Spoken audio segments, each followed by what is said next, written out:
I'm thinking of an earnings recession.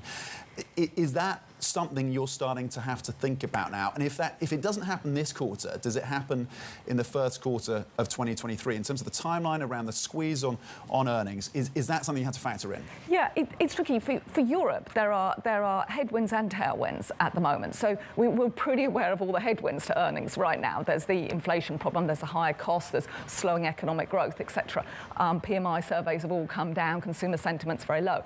But there are some factors pushing earnings up for Europe. The fact that European currencies have been so weak, which means that any company that earns outside of Europe, and a lot of European companies do, when they translate that back into euros or sterling, they're seeing the benefit. So I think the Q3 results for Europe will be okay. There'll be a few worries. There'll be a few signs, I feel, that you're getting the domestic slowdown. But I think the Q3 will be okay. Also, the summer months in Europe benefited from still a reopening effect. Still that coming through. People using some of the savings they built up over the pandemic. But again, I feel those savings, they've drawn down a lot on those. The winter, we're going to see higher inflation, higher energy costs for households.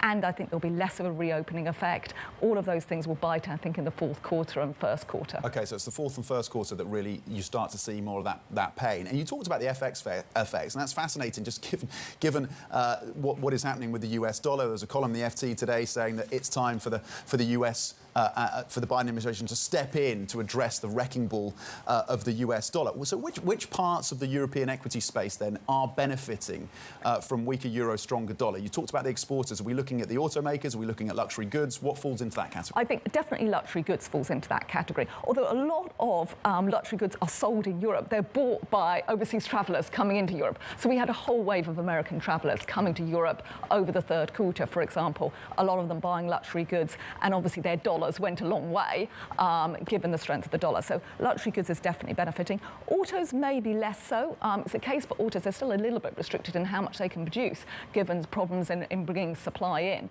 But I think the other sectors that are benefiting, things like healthcare, huge dollar earner in Europe. In fact, it probably earns more dollars than euros or sterling. So there's a lot of sectors. The mining companies, for example, dollar earners as well.